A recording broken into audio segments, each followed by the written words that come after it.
They need the extra practice time. The Sparks are 2-6 in the WNBA and are struggling with a 3-game losing streak. They haven't been above 500 since June 14, 2023. The Oklahoma City Thunder are 9-point favorites over the Indiana Pacers in Game 1 Thursday night in the NBA Finals. Before the season, the Pacers were 50-1 odds to win the NBA championship. If somebody made that bet, they are looking at a major payday if the Pacers win the title. No debates, no speculation, just the info you need. That's your KBLA Sports Minute. I'm Ray Richardson on KBLA Talk 1580. KBLA Talk 1580 congratulates Pastor and Mrs. William Sachs Epps on their retirement from stewardship at the historic Second Baptist Church.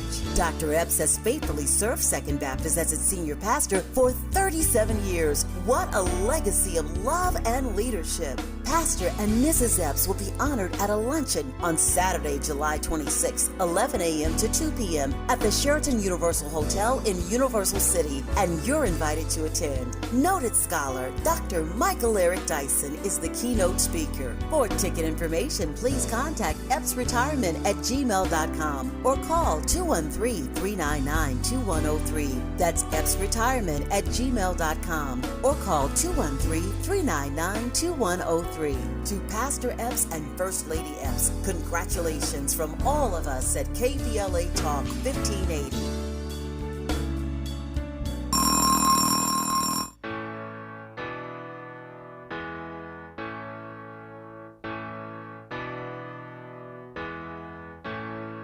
It was 7:45, we were on the line to meet the teacher, Miss Kathleen. First was Kevin, then came Lucy, third in line was me. All of us were ordinary compared to Cynthia Rose. She always stood at the back of the line, a smile beneath her nose. Her favorite number was 20, and every single day. If you asked her what she had for breakfast, this is what she'd say. Starfish and coffee, maple syrup and jam, butterscotch clouds and a tangerine, and side on a ham. If you set your mind free, baby, maybe you understand. Starfish and coffee, maple syrup and jam. Even better in the studio, the president of the Prince Fan Club is here. She's also the director of Black Lives Matter Grassroots, lead organizer for BLM-LA, and a professor at Cal State LA, former chair of the Pan-African Studies Department there, and a political scientist, Dr. Melina Abdullah. Thank you for coming in. I don't think I've ever seen you lip sync the Prince before. Because I didn't want my voice to sound as bad as it does on the airways, but I can't hear Starfish and Coffee and not sing it. So I was whispering it. It's funny because you are, a political science professor, mother of 3, very serious activist, and somehow a huge Prince fan. Yeah, of course. You have to have joy, right? Yeah. Like you can't be sad. That totally changed my morning. I hadn't heard that yet this morning. So you can't be sad if Starfish and Coffee is playing. And the other one I'm realizing is I Want to Be Your Lover. You can't be sad if that's playing. You can't not dance to I Want to Be Your Lover. Yeah. Right. Yeah.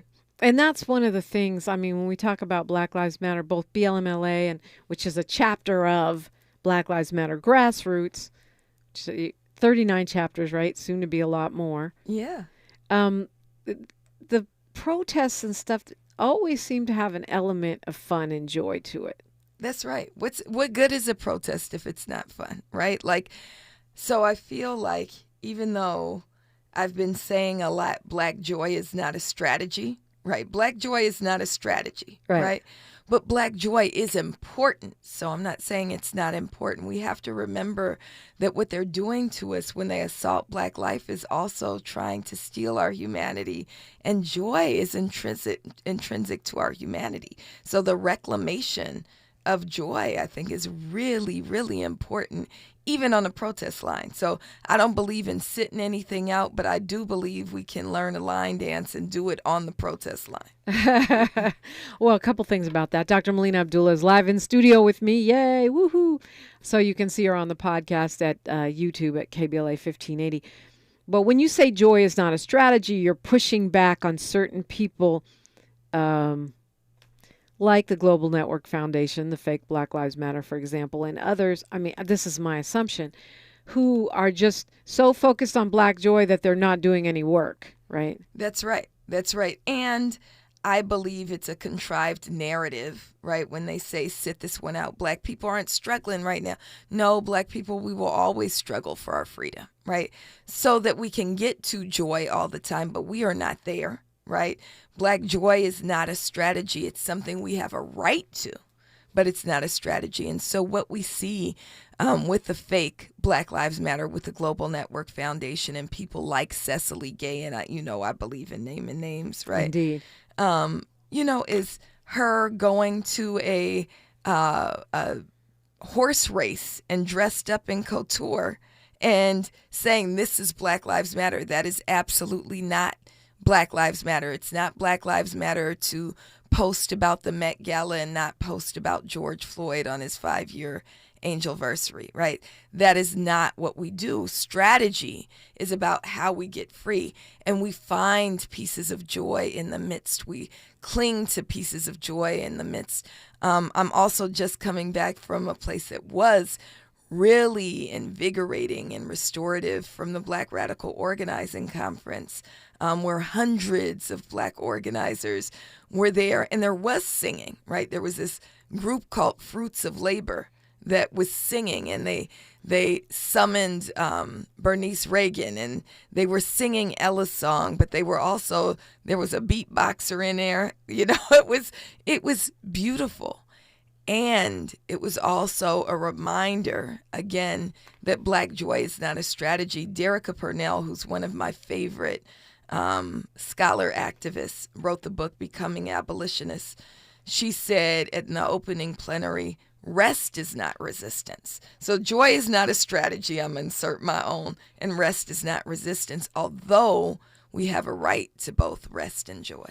Right. And I think with rest, it's also not only a right, it's necessary or you die. I mean, I the only reason I say that is because I've watched, the Muhammad Nasruddins, the Lou Danslers, even my own dad push themselves so hard because of their dedication to change and struggle that they exit early. Yeah. And that we should have had them longer. My dad passed at 79. Which is old, but not old enough. If he would have taken a little better care of himself, he could have been around till, 95, like his dad or whatever. Right. So while I understand it's not resistance, it's, I hope you're getting your rest. I have not slept. Of course you haven't. Right. But I also feel like this. Now, nobody's going to like this, but I'm going to just say it. Why do I want to live a long time? Like I mean, oh my God! What? I don't really care about living a long time. I would rather live a fulfilled life. I hate that so much. I mean, yeah. We lost, not lost. They were murdered. Malcolm X, Dr. Martin Luther King at 39, and they were actually murdered, but many activists leave early because of the stress.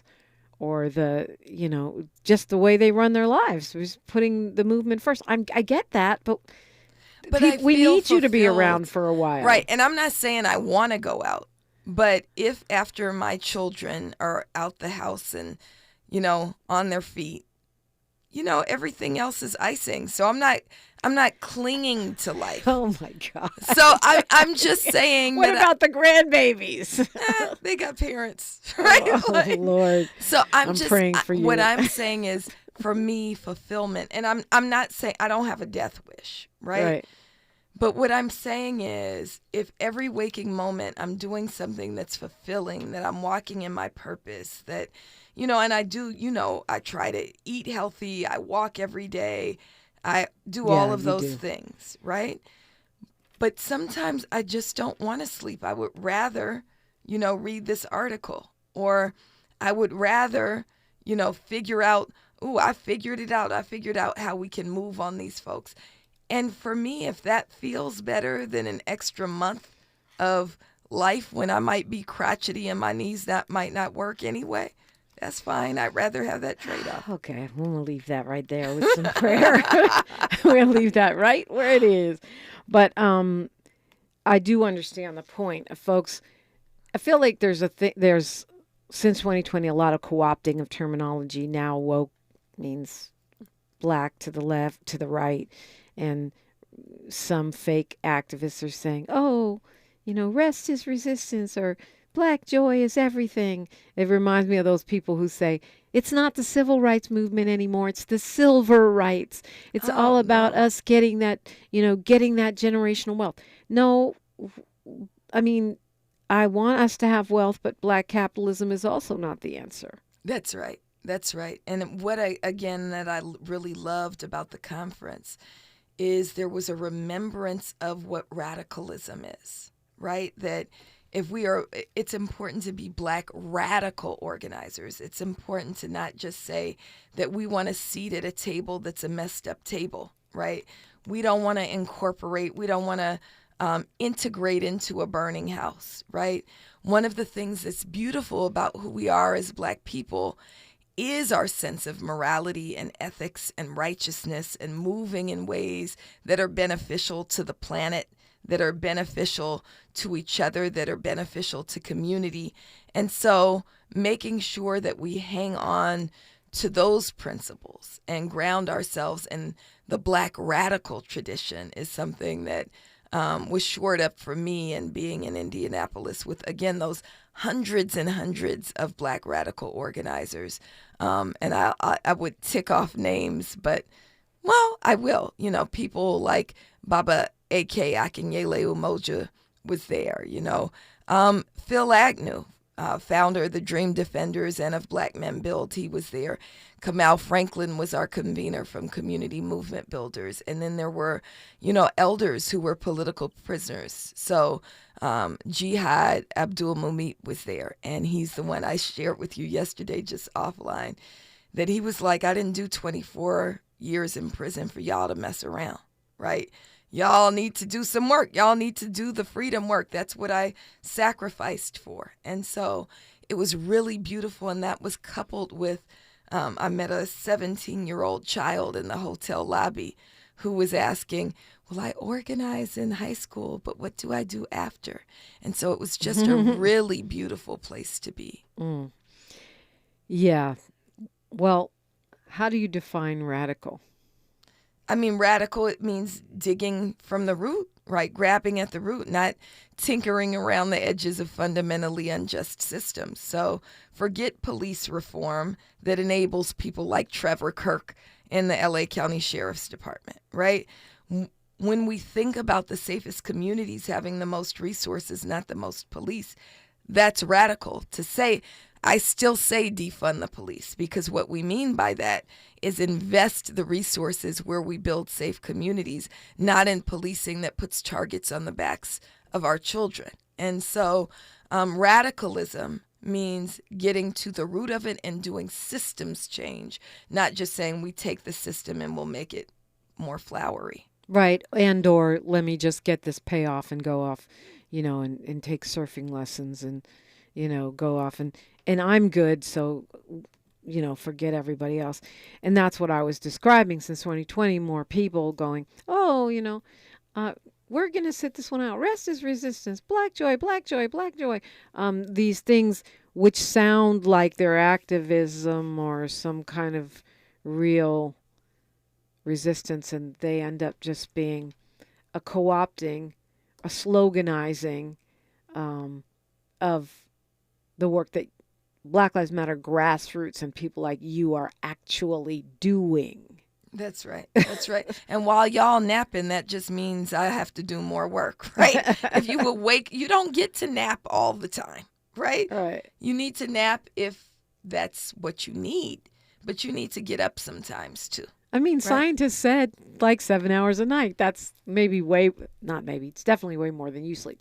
But no scientist anywhere says 20 hours or 24 hours a day of resting. In fact, you'll atrophy and die quicker if you do that. Right. You got to put in some work. Right. We're made to work. We're made to deal with a certain amount of stress, actually. Yes. And I was actually looking at this series on longevity. And what they found is that people who have purposeful lives actually live longer, even if they're more stressful. I actually have seen those studies. Yeah, purpose is a huge thing. Network and connection is another, which most activists definitely have. They have to get the work done. So, yeah, point taken. Look how long Mama Harriet lived. Harriet Tubman, yeah. Indeed. Yeah. Well, speaking of Trevor Kirk, I want to talk about that when we come forward. There's a little clip of you on the Black Information News.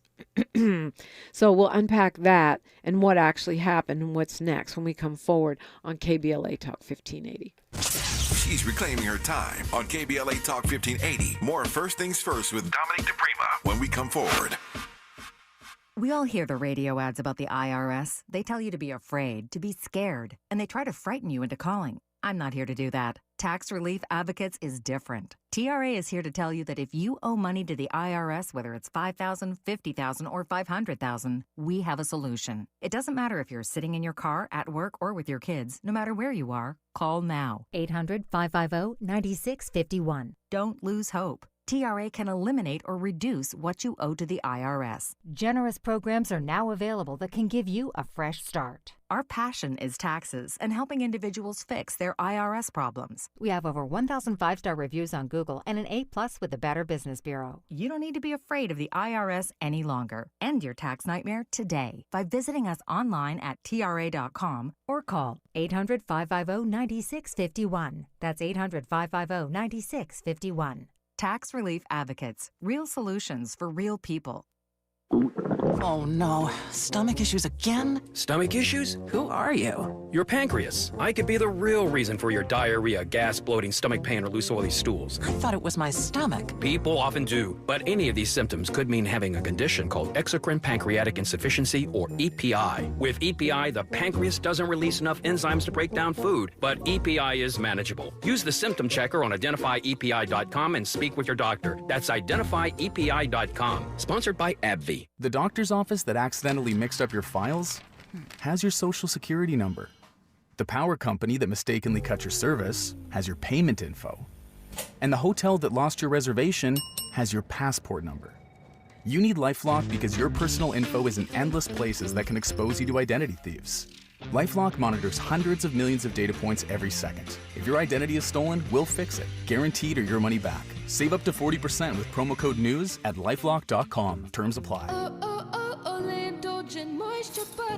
It's me, Olay Indulgent Moisture Body Wash. I see those dry elbows, baby. But don't worry, get moisturized right in the shower. So hydrated you can skip the lotion after. Don't wanna see it trying to wash. Skin so moisturized with body wash. Look at you now, no more dry skin. Your skin gets the moisture it craves with Olay Indulgent Moisture Body Wash. Nationwide is so much more than a great insurance company. They're one of America's largest financial services companies. Like how I'm more than Saquon Barkley, the NFL's reigning leading rusher. I'm also the NFL's leading husher. Shh, hush up back there. Wow, I might have just set the hushing record. Well, almost. For your insurance and financial needs, Nationwide is on your side. Nationwide Investment Services Corporation, member FINRA, Columbus, Ohio. The conversation continues right now with Dominique DiPrima on First Things First. Okay, we do have a lot to talk about. I can't wait to talk about your podcast adventures, but I want to make sure we cover this. Former Deputy Trevor Kirk. I've talked about it a lot. Attorney Carrie Harper was on here. Last hour I was speaking on how she filed an appeal to the Ninth Circuit Court of Appeals trying to get this decision overturned. So most of us in the KBLA delegation are familiar. This guy was convicted, even though the news report doesn't say that. He was convicted by a jury of his peers, was facing up to 10 years, convicted of a felony. Then the Trump administration comes in and appoints the fake reparationist Bill Asaley as their new prosecutor. One of the first things he does is convince a judge to downgrade this after the fact to a misdemeanor. And then it sounded like you were at this sentencing. Yeah, so, we really are grateful to people that canceled the contract. They've been leading this work since the beginning, right? So when the elder sister JC was first brutalized. Cancel the Contract was on the scene at Winco Foods. They're the ones who made that video go viral, so we could all share in the outrage of this Black woman, elder cancer patient who was trying to protect her companion from police brutality, then ultimately be brutalized in the parking lot of Winco Foods. So Cancel the Contract has been leading on this, and Black Lives Matter Grassroots has been supporting, including we haven't been talking about holding Winco Foods accountable because Winco Foods is who called police on someone that shouldn't have had police called on them anyway, because what he was being accused of, he actually didn't do, right? Which is why he sat and waited for police to arrive. But they shouldn't be calling police on their customers anyway. So there should be a demand made of Winco Foods. And I think that it's really important that we talk about corporate complicity in police abuse, which is one of the reasons that Black Lives Matter Grassroots says build black, buy black, bank black, which is kind of an extension of that generations-long strategy of don't give your money, don't spend your money in places that don't respect you, right? No black dollars if there's no respect for black life. So there's this brutality that comes as a result of Winco Foods calling in police. And of course, once we see the video and it goes viral, there's actually no question about what happened, right? And the jury does convict Trevor Kirk on a felony. And I think that's really important. And I've studied, cases like this in grad school, and I always heard that there was the capacity for judges to set aside verdicts, but I've never heard of or seen it actually happen. That's what happened in this case. The judge set aside, I think it's called a JNOV, right? Jury judgment notwithstanding the verdict or something like that, right? Set aside a jury conviction, a felony conviction. One of the reasons that's so dangerous is we worked really hard a few years ago to pass something called SB2, the Kenneth Ross Jr. Police Decertification Act, which is named in honor of Kenneth Ross Jr., who was killed by Gardena police. And the cop who killed Kenneth Ross Jr., his name is Michael Robbins, had previously shot 3 other people. And so if his badge and gun had have been snatched when he was a cop in Orange County, he wouldn't have been hired then to be a cop in Gardena, and Kenneth would still be alive. So in Kenneth's name, we were able to pass this police decertification bill, which was authored by then Senator Steve Bradford. So the way that it works is if a cop is convicted on a felony, they automatically have their gun and badge snatched and are decertified, meaning that they cannot be an officer anywhere in the state of California and really throughout the country.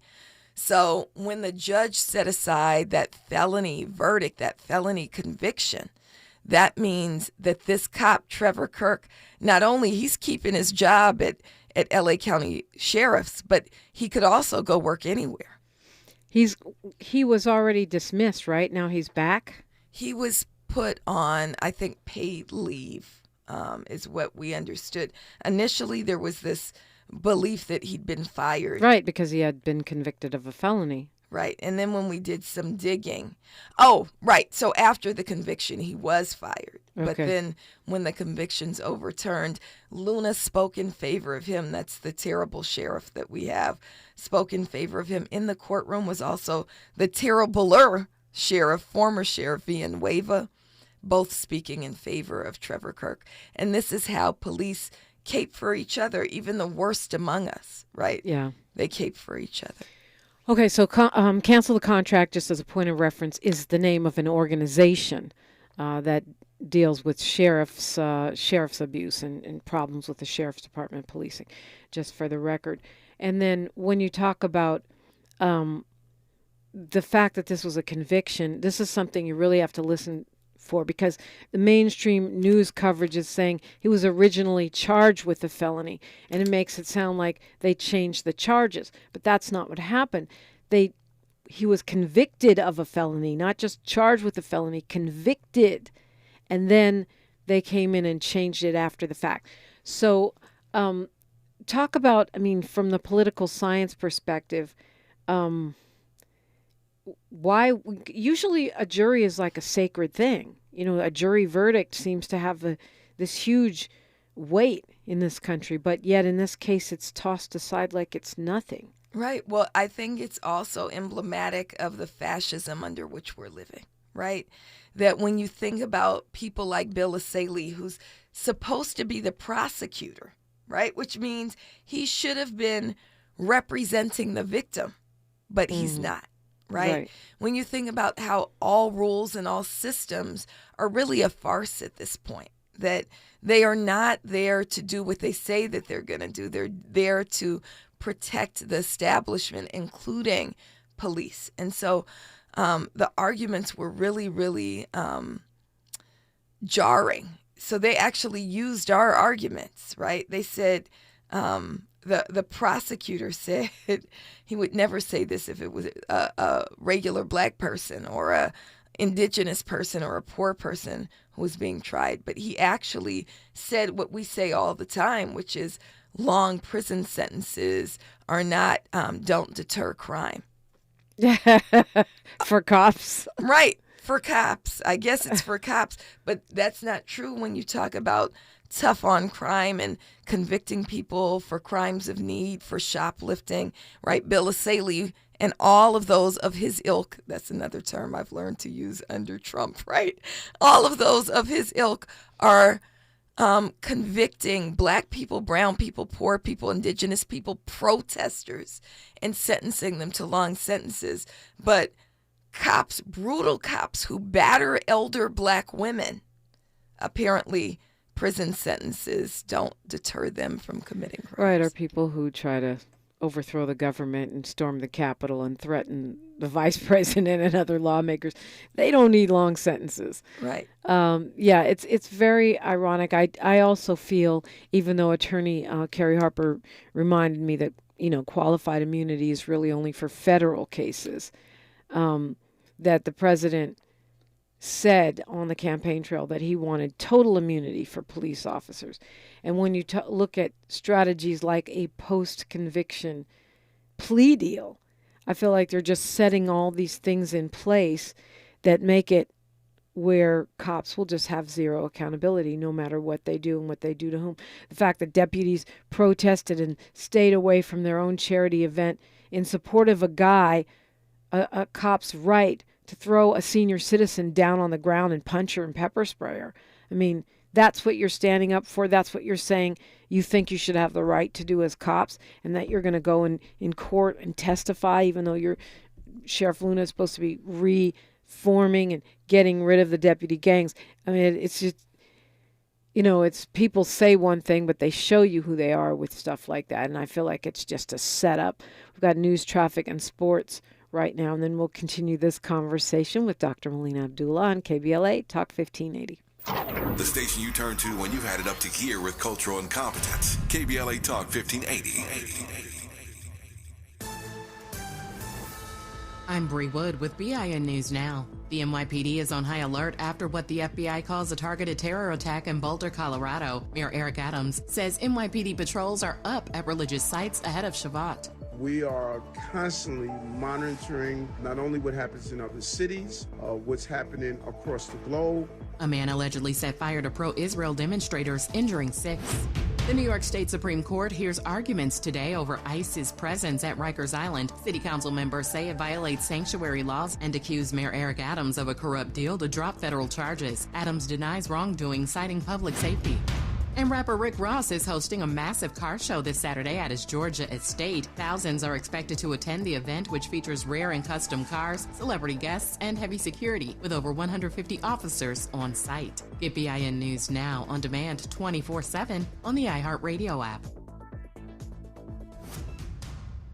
Pan comido or a piece of cake, no matter how you say it, you save at cheapoair.com/ES. The deals are fully translated in Spanish, so all you've got to do is scroll and save with deals on up to 500 airlines worldwide. cheapoair.com/ES. This is the KBLA Sports Minute with Ray Richardson. The New York Mets scored 2 runs in the 10th inning last night to beat the Dodgers 4-3. 23rd home run for Shohei Ohtani. Game 2 of the Mets-Dodgers 4-game series is tonight at Dodger Stadium. 3 homers and a 6-run first inning helped the Angels hold on for a 7-6 win at Boston. The Angels are 500 on the road at 17-17. The LA Sparks have a 5-day break before their next game at Dallas Friday night. They need the extra practice time. The Sparks are 2-6 in the WNBA and are struggling with a 3-game losing streak. They haven't been above 500 since June 14, 2023. The Oklahoma City Thunder are 9-point favorites over the Indiana Pacers in Game 1 Thursday night in the NBA Finals. Before the season, the Pacers were 50-1 odds to win the NBA championship. If somebody made that bet, they are looking at a major payday if the Pacers win the title. No debates, no speculation, just the info you need. That's your KBLA Sports Minute. I'm Ray Richardson on KBLA Talk 1580.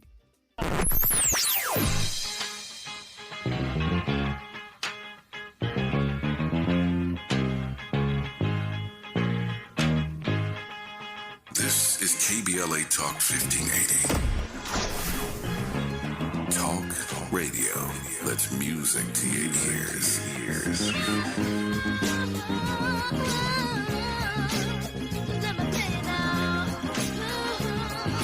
We're unapologetically progressive. KBLA Talk 1580. Pasadena City College is proud to support Conversation Live Altadena Rising with James Farr. For over 100 years, PCC has been a pillar of the community, and we're here for you as we work together to recover from the Eaton fire and rebuild Altadena's future. At PCC, we offer diverse career education programs that prepare you for in-demand jobs, fueling both today's recovery and tomorrow's growth. Whether you're starting a new career or advancing your skills, PCC gives you tools to build your future and your community. Pasadena City College, here for the Dena, here for you. Learn more at PCCfordena.com. 1 2 1 2 1 2 1 2. You ready? Somebody make some noise in this joint. KBLA Talk 1580 celebrates its 4th anniversary this year on Juneteenth. Here we go again. Hard to believe 4 years has gone by so fast. Oh my God. But here we are, still standing, still loving and serving our people as best we can. Yeah, that's what I'm talking about. To celebrate our 4th anniversary, we have 4 big events, and you're invited to all of them. She got a lot to say. Let's do this. Let's get it on. On Wednesday, June 18th, we go live on C-SPAN for the 2nd consecutive year with our Climate Justice Plus Black Health Symposium. Tavis Smiley will moderate an all-star panel of thinkers and influencers as we continue our vitally important climate justice work. Hey, Tavis Smiley, talk about. On Thursday, June 19th, you're invited to join us as we celebrate Juneteenth and our 4th anniversary. There will be plenty of food, fun, great music, good vibes, and all of your favorite KBLA Talk 1580 hosts will be there. Yeah, man. Flip the beat. On Saturday, June 21st, there are 2 big events you're invited to attend. I can't wait to hear it. This year, KBLA Talk 1580 continues its annual partnership with the Empowerment Congress for a community celebration and dialogue to educate, engage, and empower. This year's theme is resilience in the face of chaos. Can't wait to see what's up next. Y'all ain't ready for this. And new this year is our State of Black Women in Los Angeles Symposium, moderated by Dominique DiPrima, with a luncheon to follow. Dominique will be leading a dialogue with some of the most impactful Black women leaders in Los Angeles, and you're invited to join. This is it. All of these events are free, but seating is limited, so you must register in advance at our KBLA1580.com website, where you can find all the details you need about each event. Check it out. It's our 4th anniversary, and we would love to celebrate it with you. I love you guys so much. There's nothing you can do about it. We're KBLA Talk 1580. The only black talk radio station west of the Mississippi. Thank you for having our black. Happy anniversary, KBLA. Love you. Love you. This is KBLA Talk 1580, where hate meets a scholarly match. The scholarly match is quite a scholar. It's Dr. Melina Abdullah. And I've gotten an update from Attorney Carrie Harper that appeal to the Ninth Circuit has been expedited. Oh, good. And the Ninth Circuit has ordered them, Bill Asaley's office and the defense team of Trevor Kirk and the judge. The judge has the option to respond by 5 o'clock today. That's great. Well, hopefully it'll bring things in line. And again, when I'm offering my analysis, I am not an attorney. So I'm glad we're getting the input of an attorney. Yeah, but we also didn't have that update. I didn't read the paper.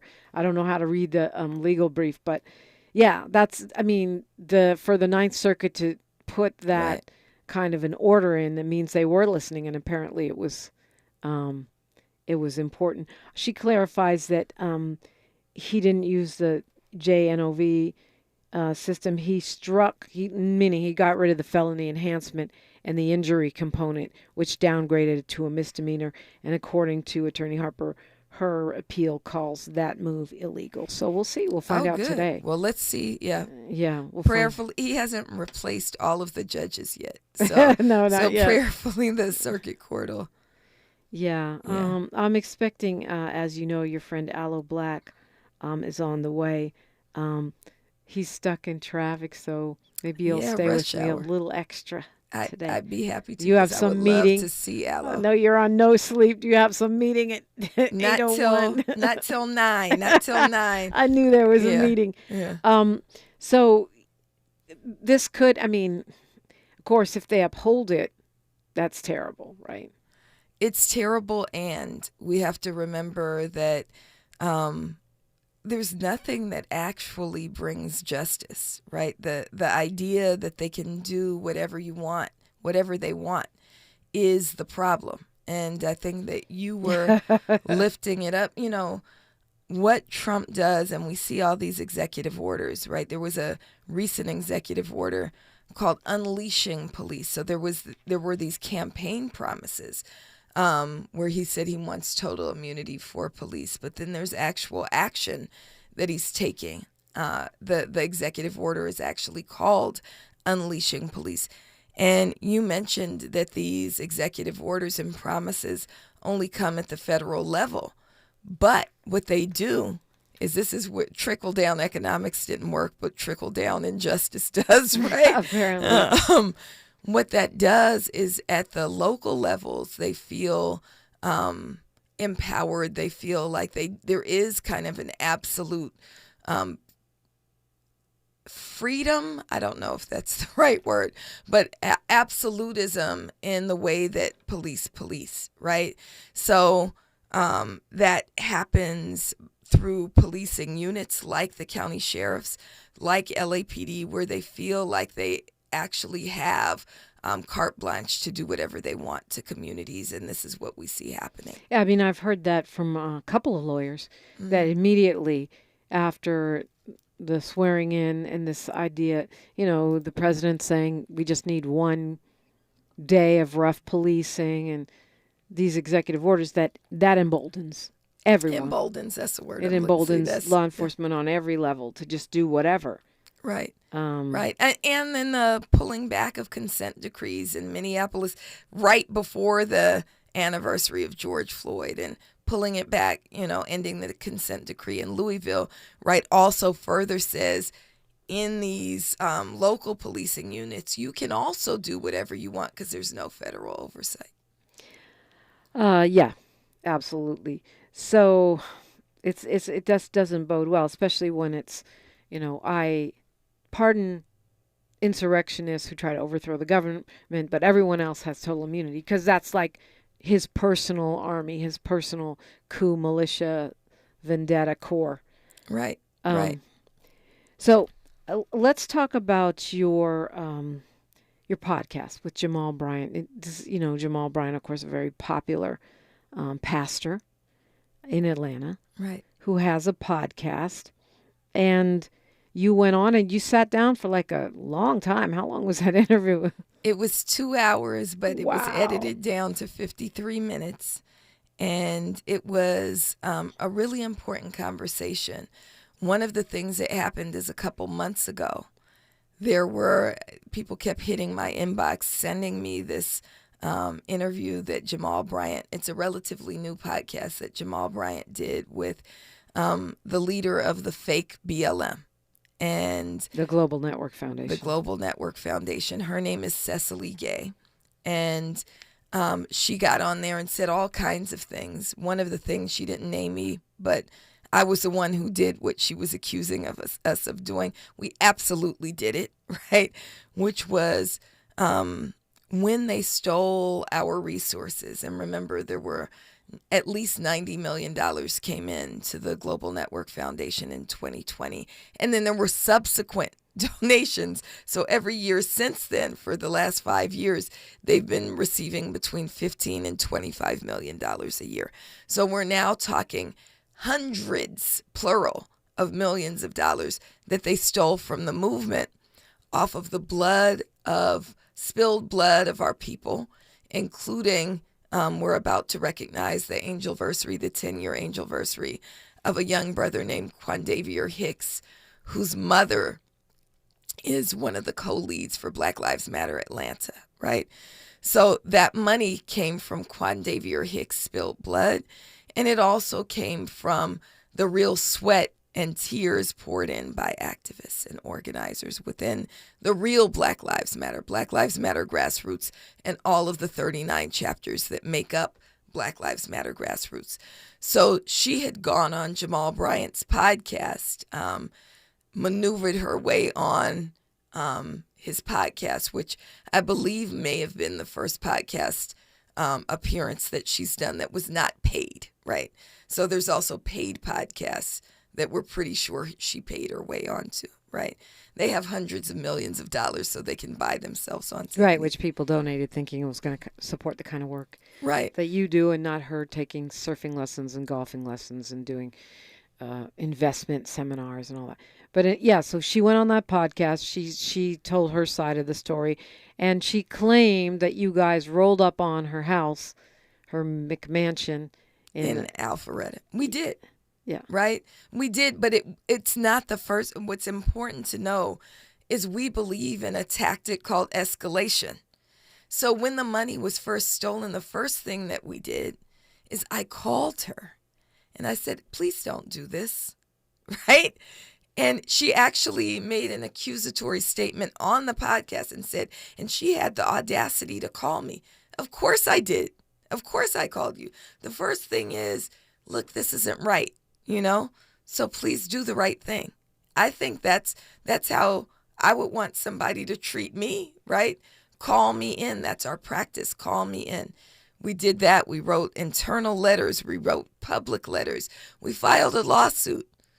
Finally, we're saying, okay, the mother of someone who was killed is saying, return the money to the movement, right?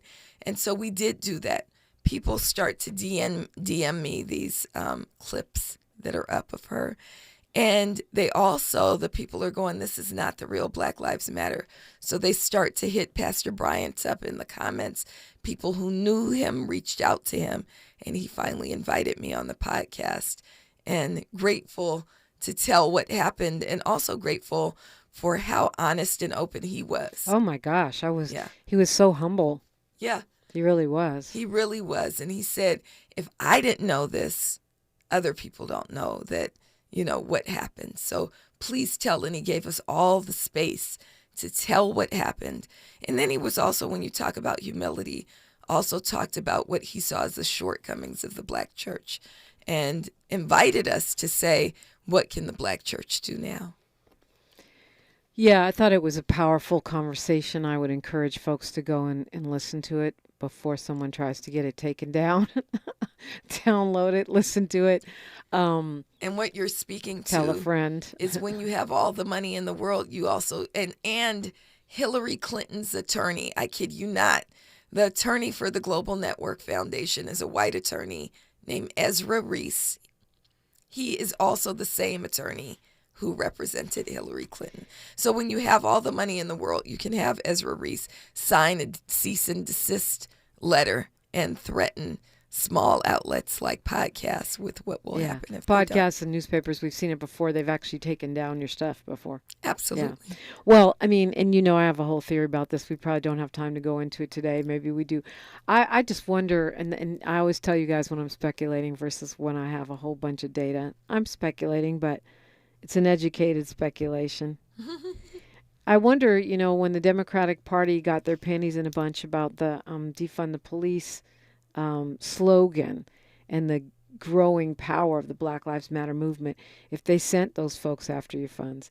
And one of the reasons I wonder that is because one of the first board members for the fake Black Lives Matter was Mignon Moore, who convened the Democratic National Convention this year. And now you've got Hillary Clinton's lawyer. And now if you look at the fake Black Lives Matter, which is just bulk BLK Lives Matter, you look at what they post and what they send out, it's pretty much Democratic Party talking points. Absolutely. It's not the stuff that Black Lives Matter ever said. Right. And we definitely don't go to Preakness events and wear shirts that say I'm billing you for this conversation and celebrate what she calls Black opulence. So I do believe that it's much deeper, and the conspiracy realist in me can go all the way down a hole. But these are things that are just facts. It's somehow, however it happened, the people that were mad about y'all saying defund the police somehow found a way to defund y'all. That's something. They sure did. So what we need folks to do, though, is invest in and follow the real Black Lives Matter, which is BLM Grassroots. So this is one of the things. I was also invited to speak about this at the Black Radical Organizing Convention. I didn't plan to say anything, but my comrade in struggle, Phil Agnew, said, you need to tell everybody here what happened as well. And so I did. And so it's important, though, also, as we say, they are the fake ones. So if you were following BLK Lives Matter, know that the reason that they sound like they are talking points from the Democratic Party is because the consultants who run it previously worked for the Democratic Party. The attorney with them is Hillary Clinton's attorney, and they've had Democratic Party operatives really shape who they are since 2020. But what else do we do? Abolition means tear down. We want them to go away. But also we want the return of our resources. And even as we're doing that, we're building a real movement. So we want people to join the movement at BLM Grassroots. BLMgrassroots.org, BLM Grassroots on all platforms. You can still donate. You just donate to BLM Grassroots, not to GNF. Tell a friend. And I love the way you just broke it down. And to your point, the way that the pastor was so humble and so open-minded that for people that, maybe aren't in the ins and outs of the movement or the work, it's really easy to understand what happened. One of our resident Republican ops in the chat says that infighting reminds me of the Black Panther Party. Only reason I raise that is because there's infighting in every major organization. Right. Well, Republican, Democrat, left, right. This also is not infighting. They were never in the Shalomia Bowers, Cecily Gay, and Dejanay Parker, who are the current board of Black Lives Matter Global Network Foundation, had never even been to a protest. They are not insiders, right? So this is different than infighting. This is how the CIA used to send ops in, right? And those are not actual members of movement. Yeah. No, it's a great distinction. That's kind of how that ops stuff works. Right, right. 800-920-1580 if you want to jump in. I want to talk about some of the calls to action and things that are moving in the positive with Black Lives Matter Grassroots. Dr. Melina Abdullah is here. That's next on KBLA Talk 1580. More of First Things First with Dominique DiPrima when we come forward. Hi, I'm LA City Councilman Kern Price, inviting you to join us on Saturday, June the 14th from 11 a.m. to 2 p.m. as we cut the ribbon on the brand new Enel Woods Park at 8703 South McKinley Avenue. Thanks to a generous donation from Heal the Bay, the park features smart irrigation, stormwater capture systems, and space for local wildlife to thrive. And we've built a walking trail, picnic areas, native landscaping, and quiet spaces for families to gather, relax, and connect. This is part of a much larger effort to expand green spaces across South LA with 3 new parks in the works, a first-of-its-kind community center coming soon, and plans to connect it all through the South LA Greenway. So mark your calendar for Saturday, June 14th, 11 a.m. to 2 p.m., and come celebrate a greener, stronger South LA at NL Woods Park. I'm also pleased to sponsor the Climate Justice plus Black Health Symposium, moderated by Tavis Smiley, live on C-SPAN, Wednesday, June the 18th, from 4 to 7 p.m. at the Nate Holden Performing Arts Center. Just a reminder to sign up right away at the KBLA1580.com website to join me, Mayor Karen Bass, Congresswoman Sidney Kamlar Dove, Tennessee State Representative Justin Pearson, Dr. Cornel West, former Congressman Jesse Jackson Jr., the Sierra Club's Ben Jealous, and other black influencers in the climate and health fields, as we continue to amplify the connection between climate and poor health outcomes for our people. Thank you for listening. I'm Councilman Curran Price.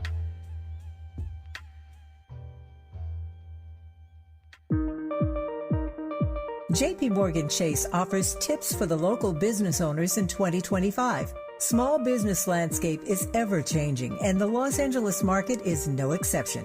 A startup or legacy business, revisiting your mission statement and recalibrating offerings can renew opportunities for growth and innovations. Programs like Chase for Business Coaching for Impact gives entrepreneurs access to expert guidance, helping you streamline operations, strategize your growth, and navigate complex challenges. Businesses with a clear sense of purpose can navigate any challenge effectively, but also build stronger customer loyalty. Visit chase.com/coaching for impact for more information. This segment is sponsored by JP Morgan Chase.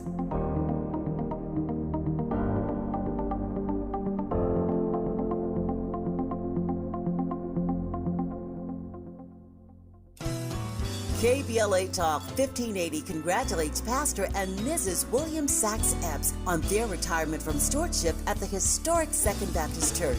Dr. Epps has faithfully served Second Baptist as its senior pastor for 37 years. What a legacy of love and leadership. Pastor and Mrs. Epps will be honored at a luncheon on Saturday, July 26, 11 a.m. to 2 p.m. at the Sheraton Universal Hotel in Universal City, and you're invited to attend. Noted scholar Dr. Michael Eric Dyson is the keynote speaker. For ticket information, please contact epsretirement@gmail.com or call 213-399-2103. That's epsretirement@gmail.com or call 213-399-2103.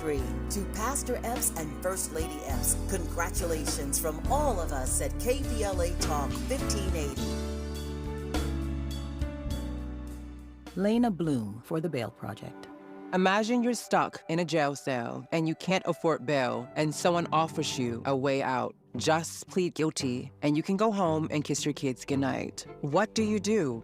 What thousands have. You plead guilty whether you are or not. Cash bail makes poverty a crime. That's why the Bail Project helps those who can't afford it while fighting to end cash bail. Because freedom should be free. Brought to you by the Ad Council. At KBLA Talk 1580, we do more than just talk. You got a big mouth. Hello, Joe, you're up. Welcome. We're unapologetically progressive, and we don't black down. Yes, indeed. So, we're talking with Dr. Melina Abdullah, and can't believe everything you read. Let me just say, it's amazing to me how here in the KBLA chat we now have ops. I guess that's a sign of us being successful. But we have ops in the chat. Yeah, we got ops in the chat, and we're not going point by point because a lot of it is dis and misinformation, which I'm not going to, elevate to a larger platform. That's right. Understanding that our KBLA delegation is quite sophisticated, but in breaking down the difference between the Global Network Foundation and BLM Grassroots, we're asking people to follow BLM Grassroots on all platforms, to go to blmgrassroots.org. And if you want to donate, whether it's $1 or $1 million, to make sure that it goes to the original, the actual boots on the ground, the people that show up and support families, that do court support, that have 39 chapters. Right. Absolutely. BLM Grassroots is where you plug in, and all the chapters are part of BLM Grassroots. So it was really phenomenal, again, being at the Black Radical Organizing Conference, with chapters from Detroit and Phoenix, and we have a chapter in Boise, Idaho, and we have a new chapter coming in from Gary, Indiana, right? So to be with all of those chapters, as well as sister organizations. We say we don't have a chapter in Oakland anymore. We used to have a BLM Bay Area, but we don't have one. But APTP, Anti-Police Terror Project, is our chapter in Oakland, and so they rolled with us, right? So to be with all of them together is really, really meaningful, and it helps to sharpen us, right? It helps us to talk through really important ideas. If those resources that have been stolen from us were there, we would have resources to do the work that chapters do, but also the larger body does. So Quandavia Hicks' 10-year anniversary, that's the mom who actually went to Cecily Gay's house. That's her son. He was killed by Cincinnati police 10 years ago. His anniversary is on Monday. And we don't have funds to say, here, we'll pay for your plane ticket, right? And so we have to remember that that's what we're rebuilding, to be able to resource the real work of movement. We have a call today to continue we're rallying for Erskine Jenkins, who was killed by county sheriffs in Lubbock, Texas. He was a college sophomore at Texas Tech. Yeah, I met his mom, yeah. Yeah, and thankfully we're partnering with an NAACP chapter in Lubbock. They do have a chapter in Lubbock, but we can't do things like caravan the entire family out from Houston, which is a 5-6 hour drive from Lubbock, right? So that's what happens when the resources are stolen from the movement. But we continue to organize anyway, and we invite everybody to come organize with us. We protest every week. Every Wednesday is Bubba Q. I won't say it like he does, but every Wednesday we protest in front of the DA's office and protest against the police associations that are part of this structure that bullies and bribes elected officials. They pilfer the public purse, and then they cape for even the most harmful of cops like Trevor Kirk. And so that's Wednesdays at 4 o'clock. And then we also do most of what you see when you talk about movement is the unseen work.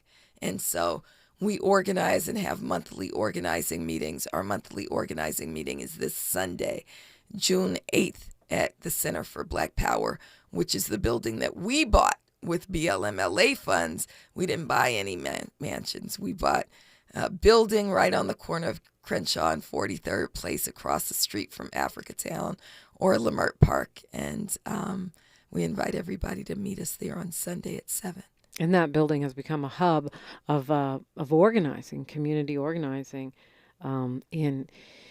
in Southern California. So it's clear the difference. Again, the difference is there. Like I said, we're expecting Aloe Black, but he's going to be joining us just a little late. So thankfully you can stay with me, and we've got somebody on the line that wants to talk to you, and there's a couple of points I just want to clarify, and some more opportunities for folks to get engaged. All that after news, traffic, and sports. Doing a little unorthodox, little hour and 15 with Dr. Melina Abdullah on KBLA Talk 1580. KBLA 1580 Santa Monica. I'm Bree Wood with BIN News Now. The NYPD is on high alert after what the FBI calls a targeted terror attack in Boulder, Colorado. Mayor Eric Adams says NYPD patrols are up at religious sites ahead of Shabbat. We are constantly monitoring not only what happens in other cities, what's happening across the globe. A man allegedly set fire to pro-Israel demonstrators, injuring 6. The New York State Supreme Court hears arguments today over ICE's presence at Rikers Island. City Council members say it violates sanctuary laws and accuse Mayor Eric Adams of a corrupt deal to drop federal charges. Adams denies wrongdoing, citing public safety. And rapper Rick Ross is hosting a massive car show this Saturday at his Georgia estate. Thousands are expected to attend the event, which features rare and custom cars, celebrity guests, and heavy security, with over 150 officers on site. Get BIN News Now on demand 24/7 on the iHeartRadio app. Espancomido or a piece of cake, no matter how you say it, you save at cheapoair.com/ES. The deals are fully translated in Spanish, so all you've got to do is scroll and save, with deals on up to 500 airlines worldwide. cheapoair.com/ES. This is the KB